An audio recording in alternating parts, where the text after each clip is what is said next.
एक हिंदी कहानी। इंसान के 3 प्रकार। एक महात्मा थे। वे एक दिन किसी गांव में व्याख्यान कर रहे थे।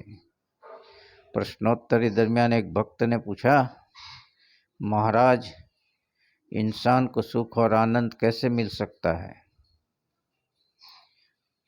तो महात्मा ने उत्तर देते हुए कहा, सुनो, सुख और दुख का सीधा संबंध अच्छाइयों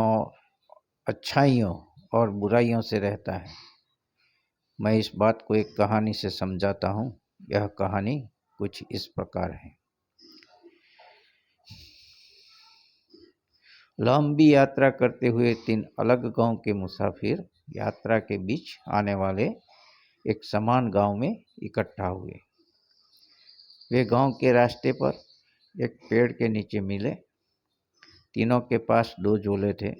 एक झोला आगे की तरफ और दूसरा पीछे की तरफ लटका हुआ था। तीनों मुसाफिर लंबी यात्रा पर निकले थे। कुछ देर सुस्ताने के लिए पेड़ की घनी छाया में बैठ गए।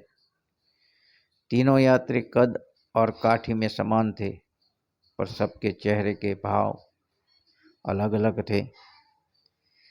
एक जो पहला था वो बहुत थका, निराश लग रहा था, जैसे सफ़र ने उसे बोझिल बना दिया हो।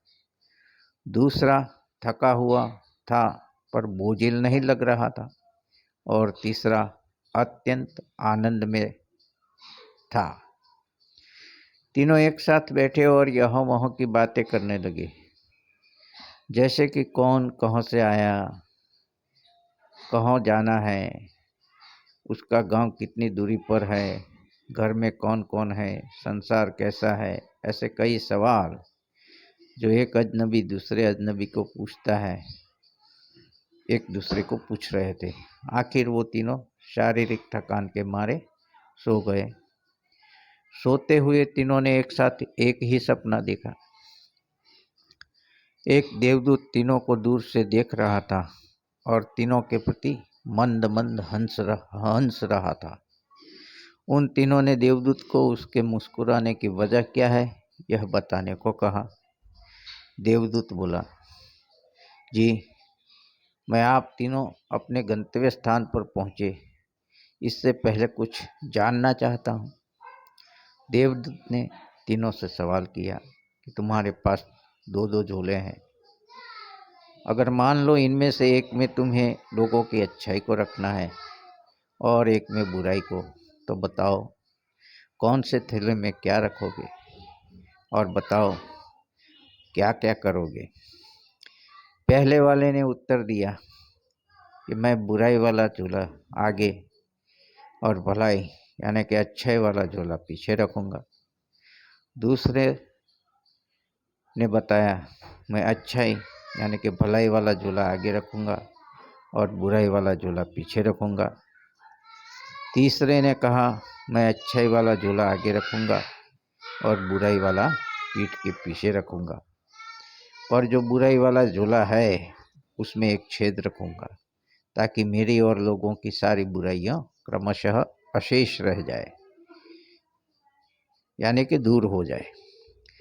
तब देवदूत बोला, अब सुनो, जो नंबर 1 यात्री है उसे नज़र में दूसरों की और स्वयं की बुराइयाँ जल्द आएगी।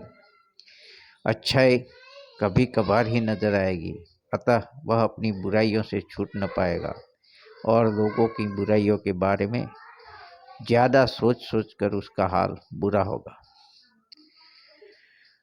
जीवन में वह थका हारा रहेगा। नकारात्मक सोच के रहते हुए उसकी जीवन यात्रा कठिन रहेगी। जो नंबर 2 यात्री है वो थका सा जरूर रहेगा, पर सामने रखी अच्छाई के कारण उसे जीवन बोझल नहीं लगेगा।